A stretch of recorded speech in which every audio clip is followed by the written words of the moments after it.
Hello there internet, hello and welcome to Creative Chaos episode 3. Now I'm really sorry that it was delayed for this long. First of all, I didn't have the time for one, and secondly I kind of forgot about it. I'm really sorry about it. Also, I don't have the time, I just don't to create any animations for today. It would be very difficult to actually come up with anything in the first place because we were just going to be discussing items, but I just didn't have the time. I'm really sorry. I'm really sorry, and I wanted to give you the show. And yeah, that's really all there is to it. Yet again, really sorry about that. We're gonna try to get the animations back for next week. Maybe you guys can help me out. If somebody wants to help me out, please hit me up and we can get something worked out. No, I want to give you the idea of what we're gonna be doing today. I am gonna pitch you the ideas we had in the last video, right? I asked you to write a comment with the most manly item you can come up with, right? Something you want to have in the game that's just like super manly, okay? And I picked my favorites and the ones you liked, like the ones that got a few thumbs up too. And then I'm gonna read them to you, I'm gonna pitch them to you, I'm gonna give you my opinion on those. And what I want you to do afterwards is rip those items apart in the comments. Leave a comment pointing out the flaws of every item. Like if you see an item and you think like, that's retarded, that's dumb, and here is why. This hero breaks it, you can combine it with this item and it's completely broken. It gets entirely countered by this thing in the game, or I don't know, this neutral creeps just, I don't know, something, right? If there's a flaw in the item, if there's something significantly wrong with it, point it out, find it, go into details, and try to just destroy the item. Okay, that's what I want from you today. Anyways, let's get started. Now, the item that got the most thumbs up, which is weird because it's not really a manly item, but I know why it got the most thumbs up, because it's a very interesting item in general and something we have not seen in the game yet, which I think is very interesting. So let's just go right into it. Yesong Conche 980 suggested a Kultra's Farsight Stone, a supportive item that can help other heroes that have a global spell like Bombardier's ultimate, Sandras ultimate, Nymphora's ultimate. The effect of this item is to read an area for only 5 seconds and 600 round shape range, including invisible heroes or any object that becomes stealth. The recipe for this item is 1 Observer, 1 Dust of Revelation, 2 Mana Totems, and the recipe for Kultra's Farsight Stone. +2 to all stats and active bonus to reveal an area including Invis. Now, there are many interesting things about this item. First of all, it's actually the first item in the game. There's no item in the game that uses consumables that can only be used once to build an item that stays permanently. And if you consider that, that's actually a rather weird concept, right? He wants to use 2 consumables, or an Observer and a Dust, to build an item that stays in the game permanently. It's not gonna stop existing, right? And there's also the fun fact that this item is very similar to one of the abilities of Frau in Warcraft 3. He had one of such things, right? One of his abilities was exactly that. And I've got to admit, I kind of like the item, but I'm not sure about the using consumables to create a full item that's gonna stay in the game thing. I'm really not sure about that. Also, this item might be a little bit too strong, and that's mainly because it's gonna be very difficult to actually do Roshan. And by very difficult, I mean it's basically gonna be impossible. The only way you can take Roshan anymore, or Congo, I'm sorry about that, but the only way you're going to be able to take him is if you, well, kill the enemy team beforehand. You won't be able to like stealth through and just take him really quick, do a level 1 Congo or something along these lines. It's just not going to happen ever. Also, you might have to put a restriction on this. Now, consider this: if your entire team picks this item up, and to me it seems like you want this item to be very cheap, so supports pick it up. But let's be honest, what stops a carry from picking this item up too? And you can now just permanently keep one area of the map revealed. just permanently keep that revealed, because everybody just keeps on using that shit on there, right? Or right before push, everybody just reveals the entire map. Right? You see the problem. What if not only the supports pick it up, but multiple heroes? Do we need to restrict that? I don't know. I don't know. Now, next up is Katsuzua Gogo, with the manliest item, the Bare Fist. The concept as a passive, it gives you health and armor as a buff. When you activate the item though, it removes all buffs, including the one the item gives you in exchange for damage. The more buffs you remove, the more damage you are given. Inspiration, a person throwing his gloves down. I guess this can be sort of abused by picking heroes like Electrician who can apply buffs, but that also gives a further element of strategy to the picking phase.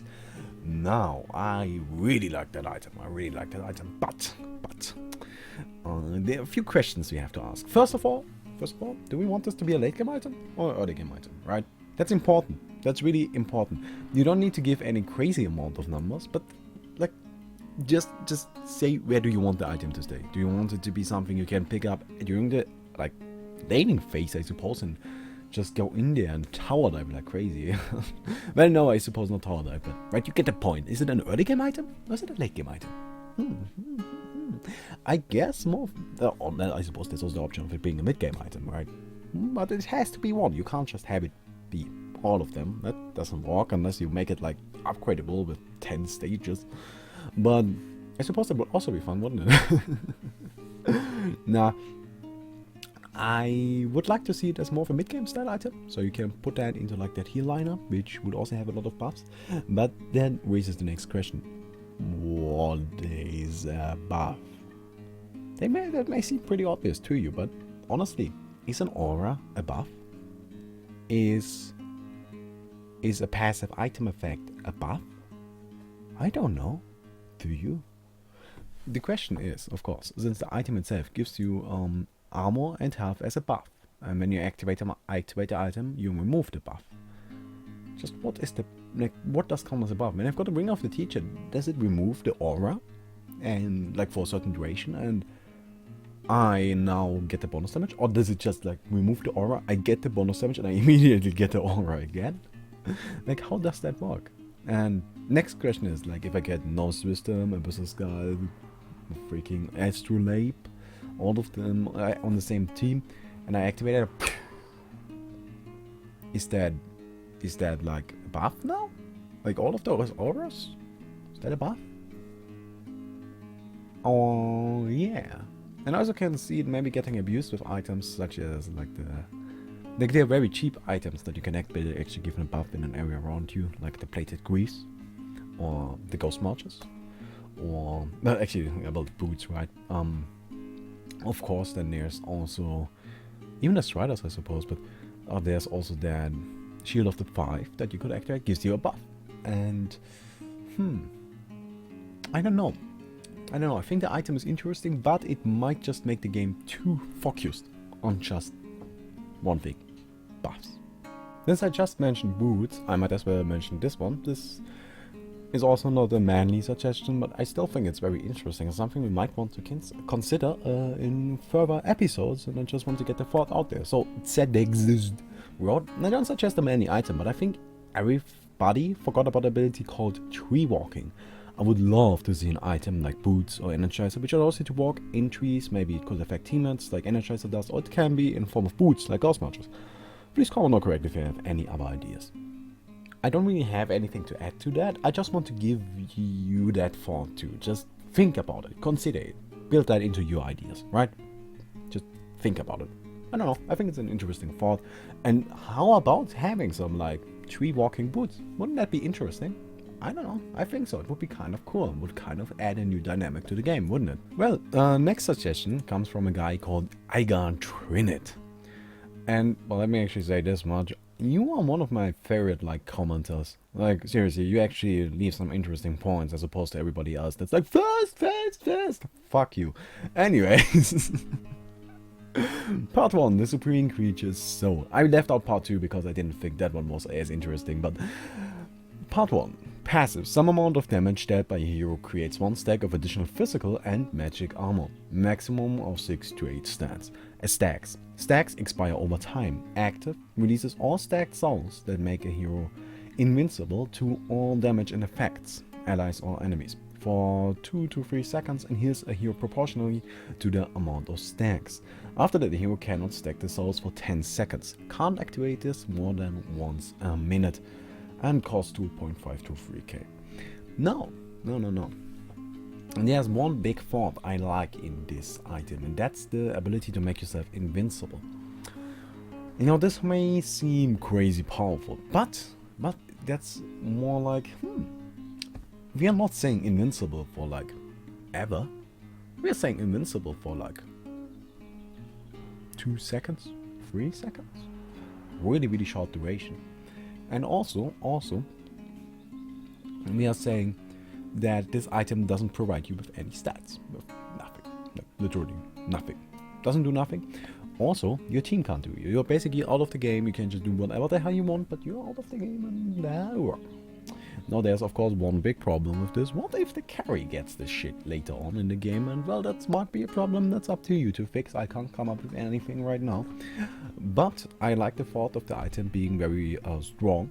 And I would even say make it even cheaper. Make it like 1.5k gold. Make it an item I can get early on my pyromancer, so the sons of bitches stop running back to their towers, and I can just go in there, dive to their ass, and be like, bitches. Oh, let me try that again. Take that, bitches.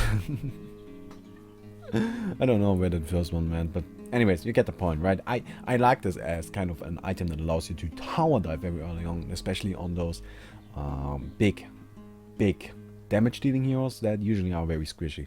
Alonia would be a prime example for that too. Like every time I play Alonia, I go in and I'm like, lasers, frost lasers, oh shit tower. Well, I suppose I'm not gonna be killing him. And this would fix that. I think that would be very interesting indeed. But of course, it might be too powerful, just invincibility. But hey, rip the item apart. That's what I want you to do. And now, the obligatory dual item, right? We had many of these suggestions, but I like this one the most, and well, here we go. Tiago Guevara? I'm sorry. Anyways, duelist gloves. Single target. Upon activation, silences both the casting hero and the hero targeted for 30 seconds. The casting hero gains 10% armor and attack buff by facing the hero he casts it on. The hero that receives the cast gets a 5% armor buff. If the opposite hero turns around, his armor is drastically reduced, cause he's not a man. If either hero dies, the surviving hero is no longer silenced and gets healed and buffed for some amount determined by a designer. Da-di-da-di-da. It's actually a balancer, but so there are quite a bunch of things I will change about this, but it's all about the font, right? First of all, this is one of the few items that actually had a different effect in it, except for just like these two heroes attack each other, right? This item had the effect of a long silence, an effect that basically forces the heroes to fight each other. Because neither of them wants to stay silent, right? You apply this to an enemy hero and he's gonna be like, shit, I'm silent. And you're like, well, shit, I'm silent too. And then both of you just go at it. At least that's the plan. Otherwise they're just gonna stay silent for a long duration. And if one of them runs away, well, they take more damage and they're easier to kill. I like that idea, Though he had it much more of an offensive item, right? I personally would like to have such an item, so it's more of an equal style. It's more of one of... Basically, the effect of the item is to force the enemy to fight you, right? And you already have the ability to fight the enemy. That's basically what the item already, like, just like, you can fight him. You can fight him. You have to be able to fight him. This item won't help you with fighting him, but it will help you to fight him. Does that make any sense? Anyways, I think you get the point, right? Blah, blah, blah, blah, blah, blah. Now, of course, the main problem with such an item is that it could be straight up overpowered. Just absolutely ridiculous. Get this on a strong carry and you can just murder anybody, because, like, what can they do? Or take them out of the fight. And also, a duel would be like, why don't I just have my team help kill him?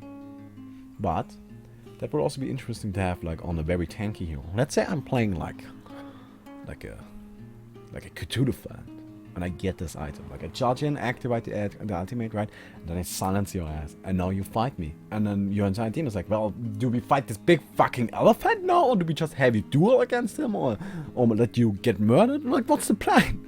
What's the plan? Well, I like that. I think that's interesting. It creates kind of panic mode. That's nice. It creates tension, it creates action in the game. And makes team fights very, very interesting. And as such, I approve of this item.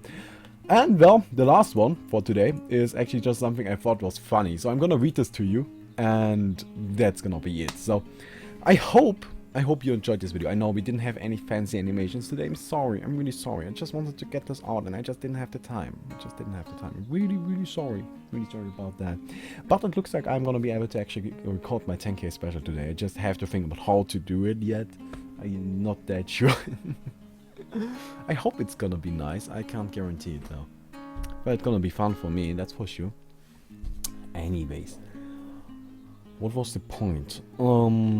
Yes, please don't forget to leave a comment. You can suggest whatever the hell you want. If you got an idea for a new item, for a new something, for a new hero, for a new ability, for anything, leave it in the comments. But today's task, today's homework I give to you is rip those items I suggested to you apart, destroy them, find flaws in their design, make them be terrible at life. Okay? Please do that. Anyways, hope you enjoyed this video, and well, here we go with Kazura Go. Fist fight concept. You use the item to target an enemy hero. When you do, both heroes get launched into the air and they start running. Slugging it out. Right in the air, one press of the spacebar deals 20 damage. So basically, whoever can spam their spacebar the fastest wins. Although the winner will props come out very badly in shoot. If you want to be a man in the game, you have to be a man in real life with ripped